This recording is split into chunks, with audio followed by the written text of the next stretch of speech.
Hi, good evening, and welcome to the daily Rambam Shir. Today is Shir number 73.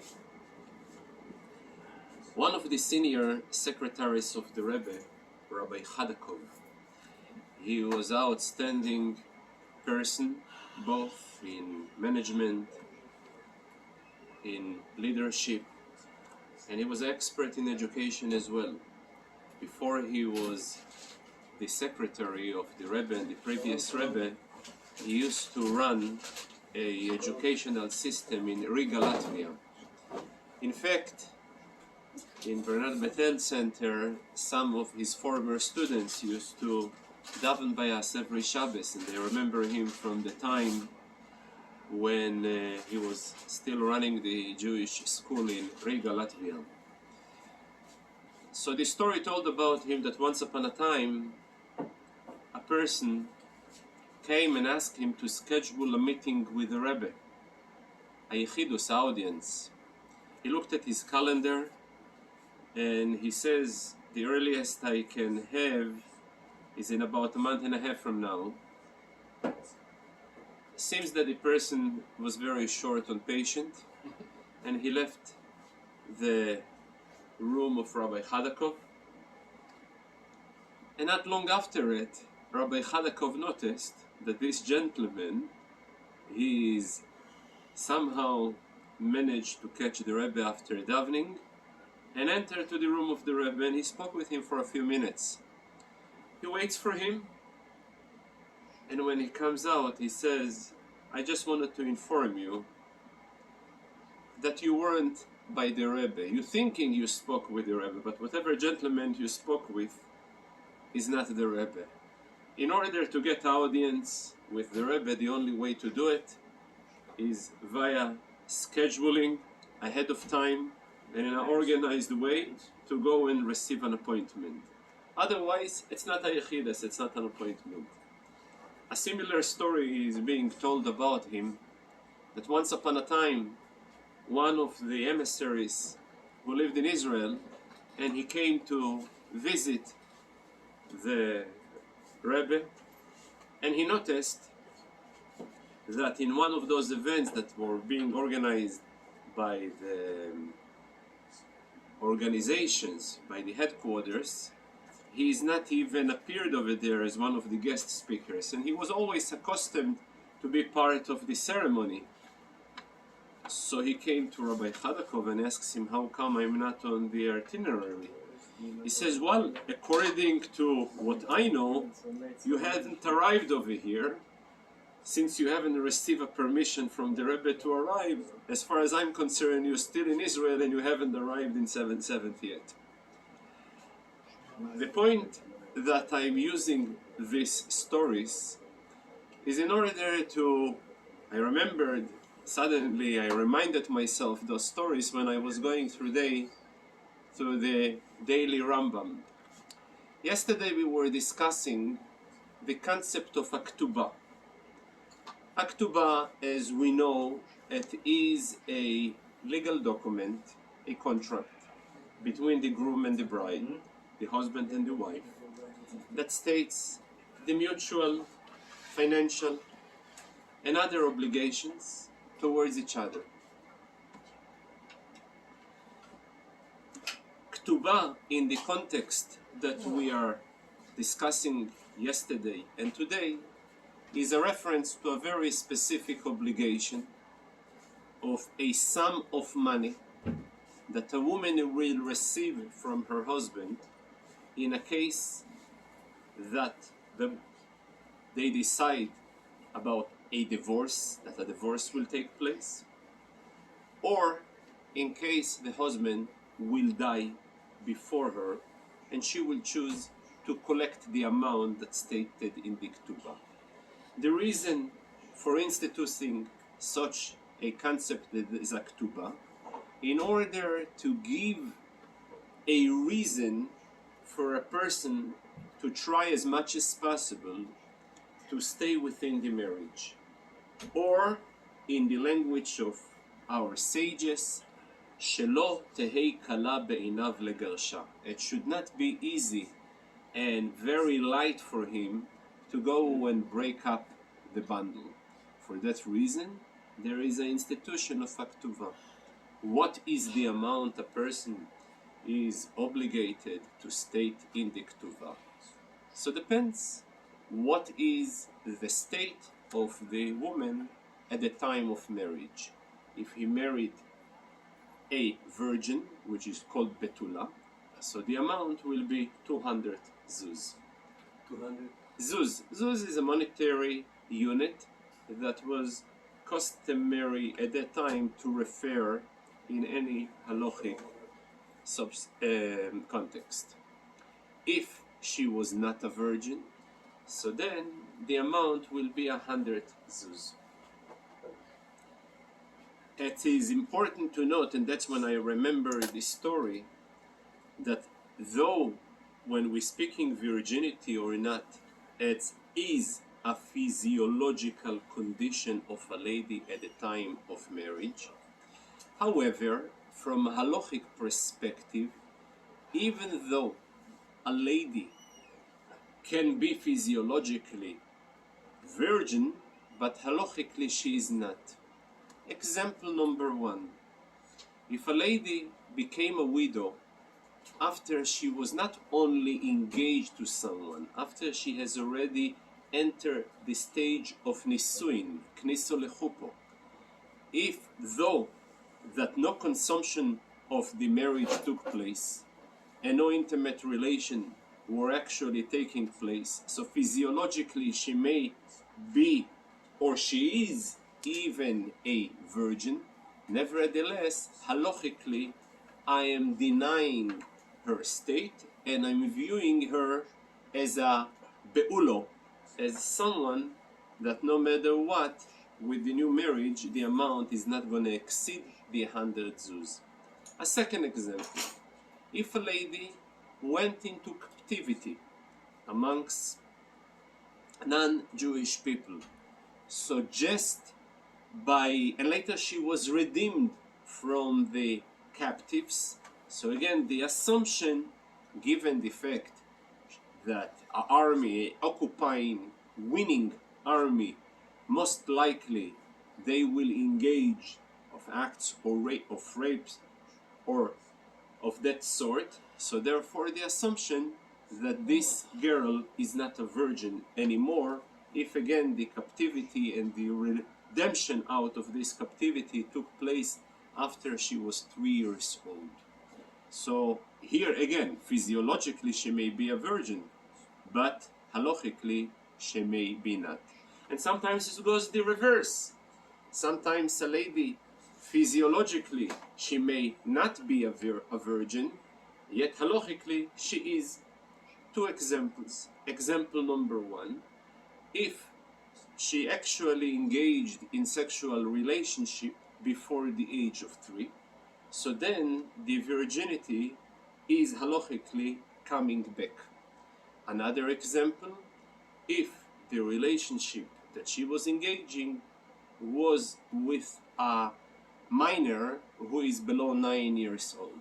If he is below 9 years old, so therefore, again, it's not halachically, it's not considered to be a bio, a sexual act, and for that reason, her halachic virginity remaining, and she will be considered to be a besulo.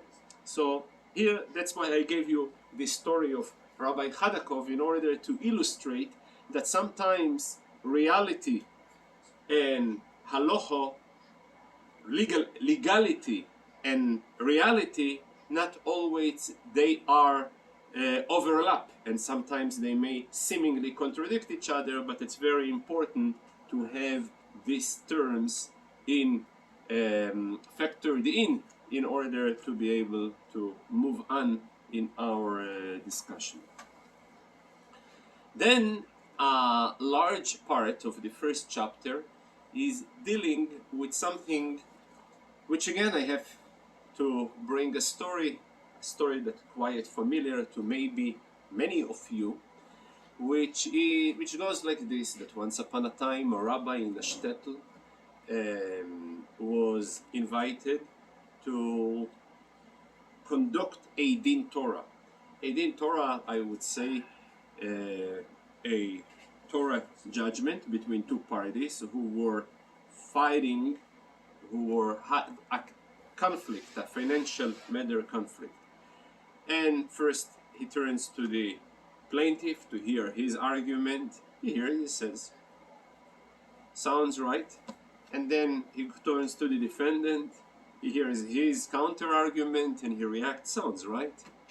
And then suddenly he hears his voice of his wife from the kitchen screams, how is it possible that to the first plaintiff you said he is right and to the defendant you says he is right? So who is amongst them is right? And he turns to her and says, you're also right. And the typical reference to this story is especially when it comes to solve issues. When there is a lack of any evidence and there is what we call one word against another word and a decision needs to be made. So it is very important to have in mind what is the factors that contributing in order for us to make a right halachic decision. So the topic today is a topic which is called in the terminology of the Rambam Tainas Besulim. Tainas Besulim, loosely translated, virginity claim. What does that mean, virginity claim? We're talking over here about a person who married a lady on the assumption that she is a virgin. And as such, the ksuva was written for 200. And later he comes to Bet Din and he claims that after the first night, she is not a virgin. So therefore, the amount at his amekach ta'ut, the amount that stated is the wrong amount, and therefore, or he wants to cancel entirely his obligation, and in sometimes cancel the marriage as well. Because there is two issues. Number one, he married on the presumption that she is virgin and turns out that he is not. And therefore the marriage was based on the wrong presumption. B, as a result of it, the amount that he owes her in the future is the wrong amount. So there is a marriage issue and there is a financial issue. Typically, the general rules in Judaism, when one individual claims by another person an amount of money, so few items must be considered. Item number one, where is the chazoko? And I'm going to explain. Chazoko in Hebrew means strength, chazaka. Sila. That's the general loose translation. But typically, a concept of chazoko is a reference to the default situation. Always the original default situation plays a very important role in any decision-making process by the rabbi. For example, when it comes to momin, if one person wants to pull out another amount by another person, so since the default position of the amount is by the defendant, so therefore the plaintiff, he must provide a proof that indeed legally he has a right of claim. And it's called in Hebrew, Hamoitzi mechaveiroi olav horaye.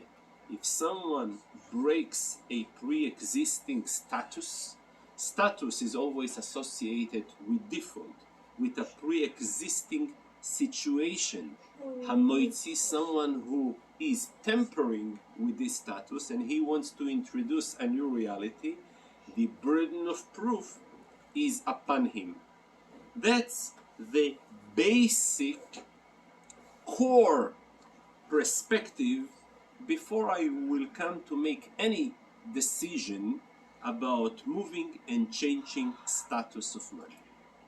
Then another serious consideration will be to the volume and certainty and confidence of the two parties. There is always the plaintiff and there is always the defendant.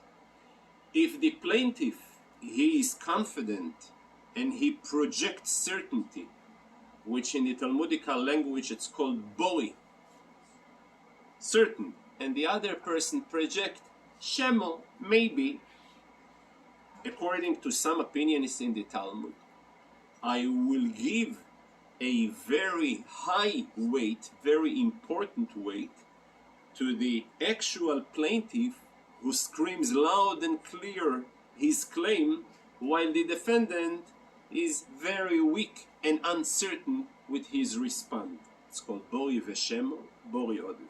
A second consideration. There is a third consideration that always going to come to the picture. When a plaintiff approaches the defendant and the defendant responds, and then I may have a probability that his response is credible, because had he been a liar, he would respond in a much sharper, in a more sophisticated lie. And since he was not presenting the more sophisticated lie, this itself can serve as evidence that he is a reliable, credible man, and I should believe him. This type of approach, it's called migu. So again, let's remember, migu, it comes from the original term. The translation of the word migu is since.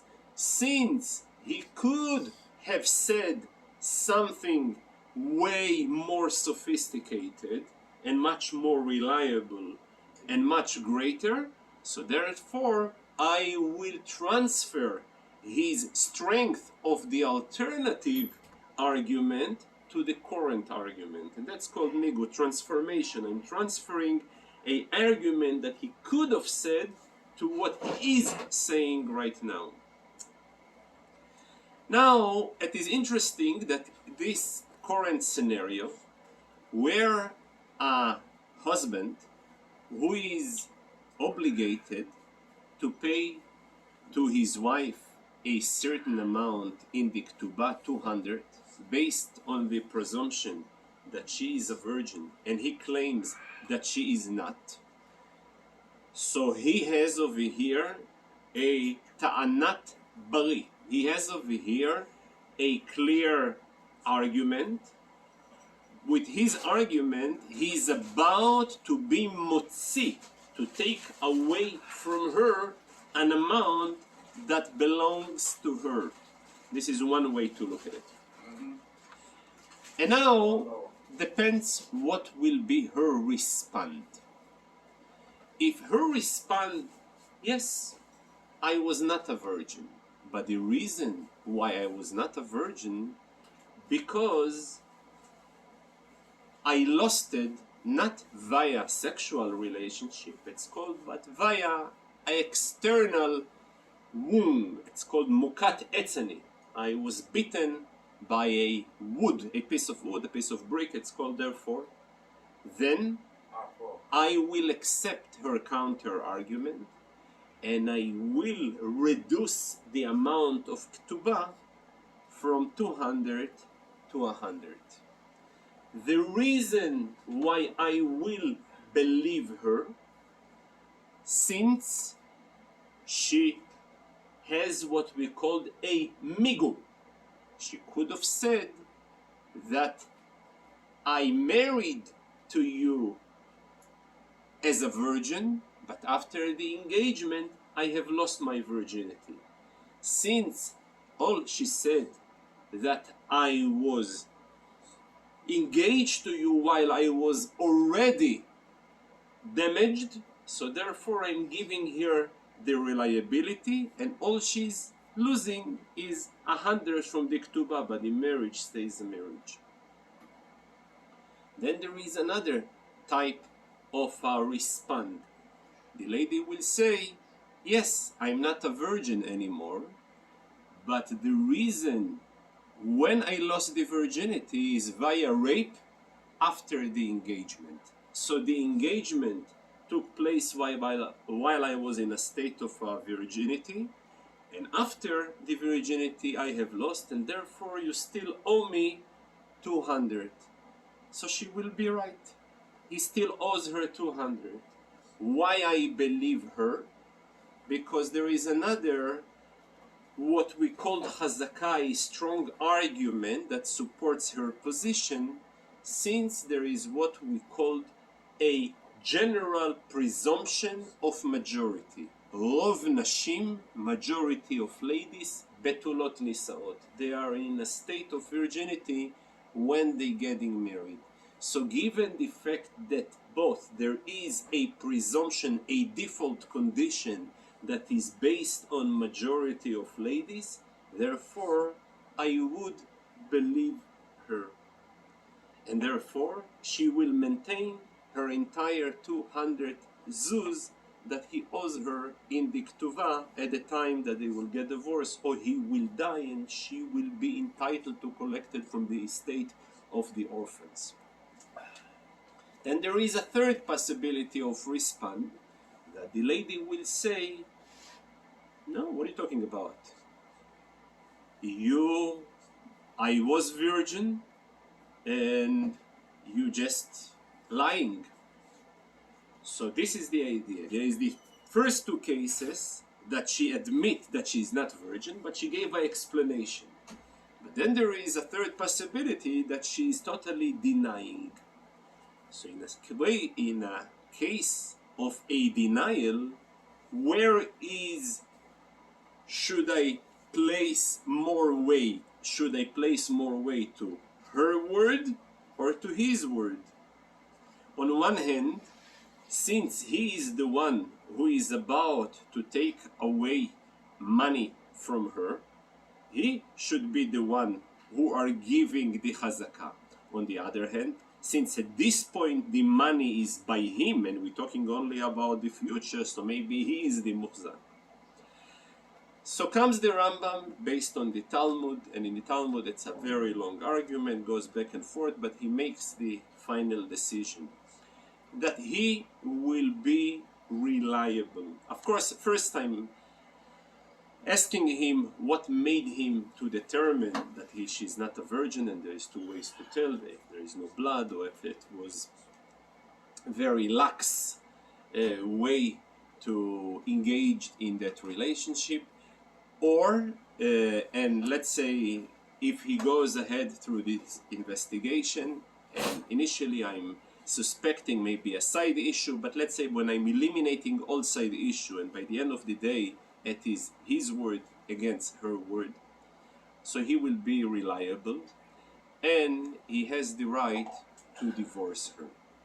And the reason why he will be reliable, this is something very exceptional that takes place only in that context of a marriage, and given the fact Chazoko ein odom toiriach biseuda umafsido, the presumption is a person is not going to spend lots of money to make his wedding and yet deliberately go and take all the money to waste unless he is speaking the truth.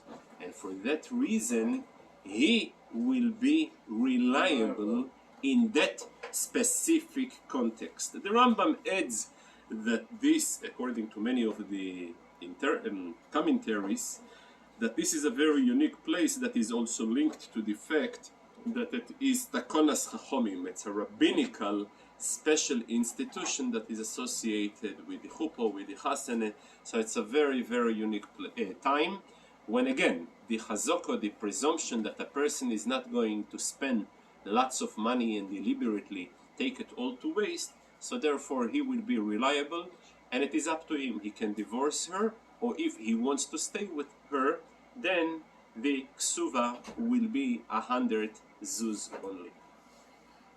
The migo, what language? In Aramaic. But it's being used a lot in Hebrew, and it's, by the way, it's one of the most complex issues in Shas. There is even one of the greatest sages wrote an entire book, Klolei Hamigu. There is, it's one of the important tools, judicial tools, that is being used in the context to determine reliability of any type of a claim, whether there is a migu or not. I will start with, as an introduction to the second chapter that we're going to learn today, with a famous story. The story goes about the first shadchan, the first matchmaker, Eliezer Eved Avraham, who went to look for a match to Isaac, to Yitzchak Avinu. And the Torah tells us that he was targeting a certain lady. Who was the lady? Rivka. Why was he targeting her?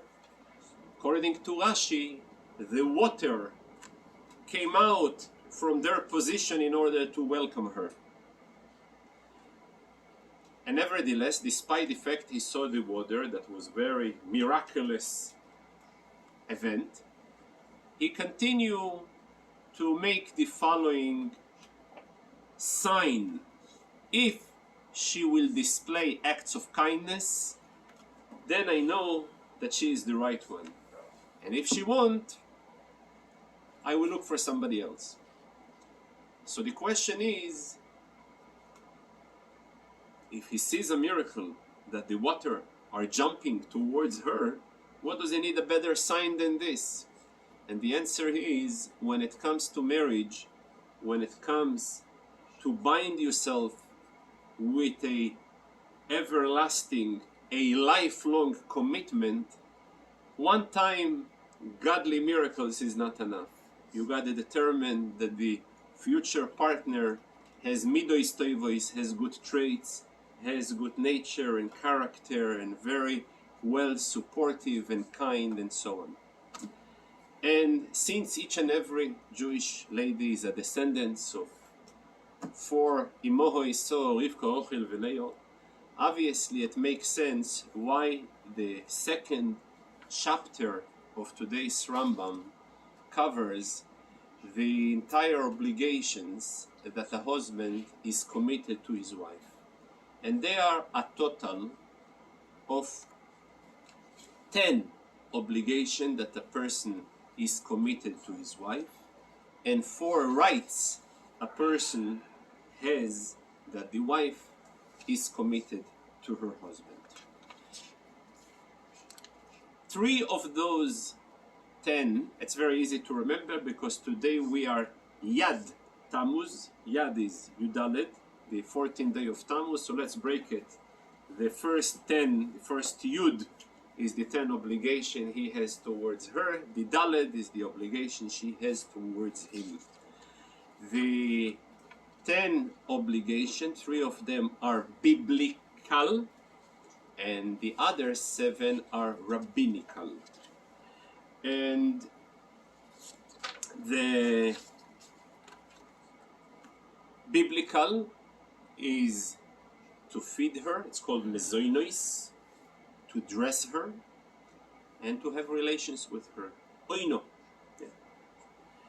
Then the 7 that they are rabbinical is to heal her when she is sick, to redeem her from captivity if God forbid she is captured, to bury her if she dies, and to have her sitting in his house in case she chooses not to collect his ksuve, to be fed as long as she decides to be in a state of widowness, be in a status of a widow, that her daughters, until their marriage, they will still have access to his estate, and also that her male children will get a share on top of the regular inheritance, a derivative of the ksuva. And then the seventh one is what we call the ksuva itself. Ksuva itself is her right in case she chooses, so after her death, to collect the 100 or 200 based on her whether virginity or not in the time of marriage. And these are the 10 obligations that he is committed towards her, me, and I say 3 of them are biblical and 7 of them are rabbinical. The 4 that he is entitled is to gain from every revenue she generates. He is entitled to benefit. Any finding, metzio, that she finds, he is entitled to it. In case she dies, miderabonon, rabbinically, he is entitled to inherit her.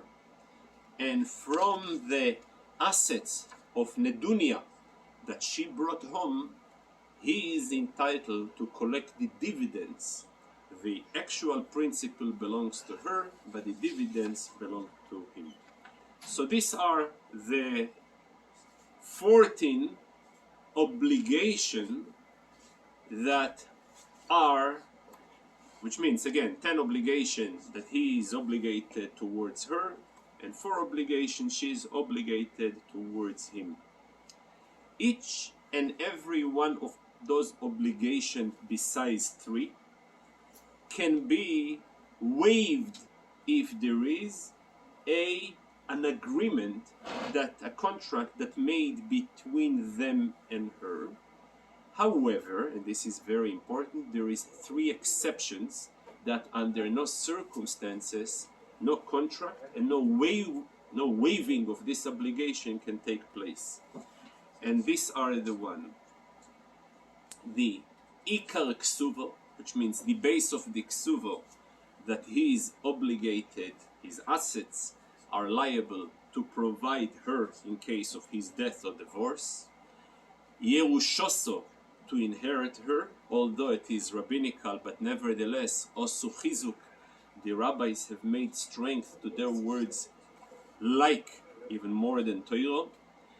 And the obvious, the third one is the chiyuv oino, the intimate relations that he is under no circumstances can waive and exempt himself from the relationship. So those are the 3 things that under no circumstances cannot be waived or removed by any external agreement. In the still in this chapter as well, there is the type of food he needs to feed her. What type of foods? So depends how wealthy he is. If he is